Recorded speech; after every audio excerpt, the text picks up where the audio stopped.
Hey folks, it's time for the quote of the day, and today I'm quoting one of the most important people to have ever lived. I'm not I'm not overselling that, and that's not hyperbole. This is actual factuals that I'm giving you here. It's also Pride Month, and I stated at the beginning of Pride Month, as I've stated before on previous Pride months, that I try to focus on people in the LGBTQIA plus community because it's Pride Month. That's what we're supposed to do. We're supposed to lift up those voices. There is really honestly no one that is more emblematic of the reason that we need Pride Month than the man that I'm quoting today. And it's not just that.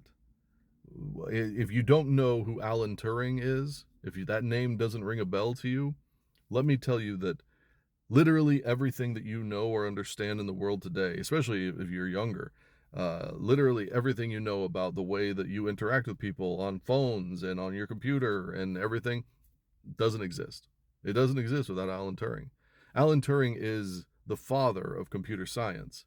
What we know about reality today, with all of the computers and all of everything that all the factory jobs that are now run by computers, all the things that we do, all the airline scheduling, all the banking, none of it exists.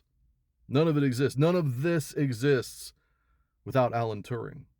It's funny to me that we celebrate Pride Month, we celebrate, the LGBTQIA plus community, we celebrate Alan Turing, but people will still take to the internet and tell people that we shouldn't celebrate Pride Month using devices that wouldn't exist if it weren't for a gay man.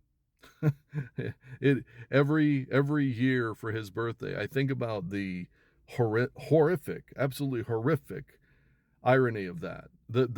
People are not intelligent enough or don't know enough about history to know that you're literally, when you have that phone in your hand, you're literally holding something that wouldn't exist if it weren't for a gay man. When people take to the internet and get all angry and talk about, use their slurs and say the things that they say to bring down the LGBTQ plus community, they're doing it on a device that wouldn't exist without a gay man. Alan Turing pushed the needle and bridged gaps in computing that just a lot of people didn't even know existed, and he was solving problems that people didn't know were there yet.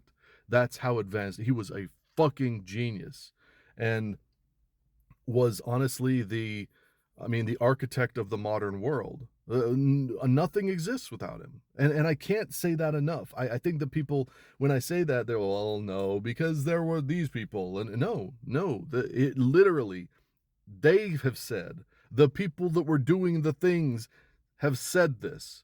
It doesn't exist without Alan Turing. Now there are people out there that are like, well, we would have had this and this. Yeah, sure, we would have had, but it wouldn't be where it is today. We wouldn't be having, and this goes to the quote of the day, we wouldn't be having these heated debates and people booing at their own graduation ceremonies over AI.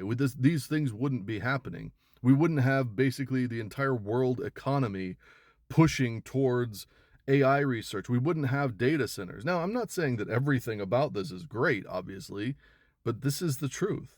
None of it exists without Alan Turing. And I mean, I'm sure he would be horrified by data centers, but it's just the truth. Now, for those that don't know his story, I think it's important that we talk about it, that I give you a little bit to go on. As I said, Alan Turing is a gay man, but a lot of people didn't know that. He actually was engaged to a woman, and then when he told her, I don't know if this is a good idea because I think I might be gay, she was like, yeah, I know. And she didn't think it was a big deal, and she has said since then that she would have gone ahead with the marriage because she did love him and she wanted to be with him. He didn't feel it was right, and so they called off the marriage.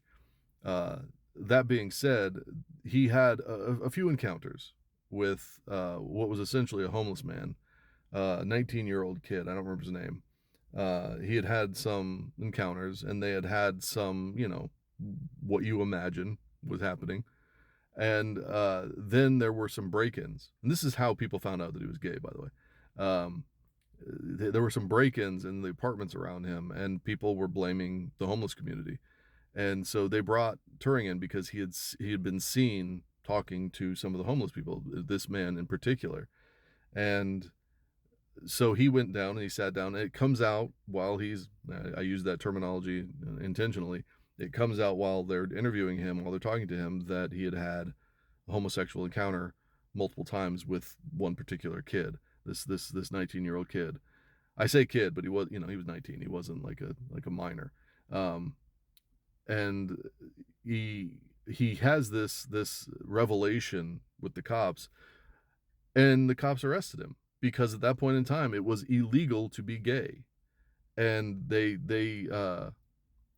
public indecency, and I don't remember the other charge, but they arrest him, and he is charged with felony convictions for being gay, essentially.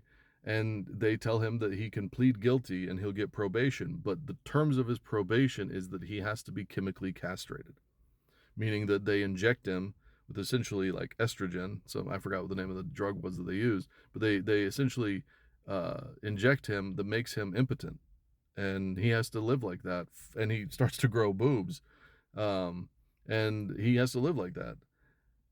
It was found out later that when he was, I want to say he was 41 in 1952, it is believed that he took his own life. Now there's some discrepancy on that, but there's some people that believe that he didn't, some family members that say he didn't, but popular opinion is that he did take his own life because he was so distraught. Now, again, he didn't really like write about it. Nobody really knows for sure. It could be that he accidentally poisoned himself, but there are a lot of people that say that his favorite like piece of fiction was Snow White, and that the idea that he essentially coated uh, an apple in poison because he ate an apple every night and then ate some of it and then died. They said that that's just too poetic and that that's something that he would have done. So who knows? But we do know that he passed on way too early, and the mark that he left on this world cannot be overstated. That's how important he was. Now, as far as the quote, Alan Turing once gave us his opinion on AI without even realizing he was doing it, I'm sure. He once said, "A computer would deserve to be called intelligent if it could deceive a human into believing that it was human." I'll read that one more time, and I want you to think about how people use AI today. A computer would deserve to be called intelligent if it could deceive a human into believing that it was human. Now, I recognize that most people that use whatever AI model don't necessarily believe that it's human, but there are people out there that literally get their entire life goes through their AI, whatever it may be, whether it be Gemini or Claude or whatever it is. Uh, People literally run their entire lives through it. They ask it for advice on relationship advice. They ask it for human to human relationship advice. I can't think of anything that's more representative of somebody thinking that that computer, that AI, has human intelligence than people going to it saying, "Do you think Tommy loves me?" Right? That to me tells me that we've reached that point. And by Alan Turing's estimation, the father of fucking computers, I believe that AI has reached a point where I know that computer scientists today would disagree, but based on his definition there, based on his idea of what it takes for a model to be considered intelligent, I think we're there. But here's the key. We're not there because computing sciences have moved so far that computers are actually that intelligent. We're just dumber. And we imbue these things with an intelligence because they have access and the ability to recall information that we essentially disregard in our everyday life, and then go to them and say, "Help me understand this. Help me know this, because I don't have the ability to hold my ears apart right now because I need to put something in that empty space." That's the truth of it. The truth of it is that we're dumber than we were back then. And we use AI, and just like the way we used Google to make up that space, to make up for our lack of understanding, the computers didn't get smarter. We got dumber. Happy birthday to Alan Turing. And to the rest of you, take care of yourself. Take care of others. I'll talk to you soon.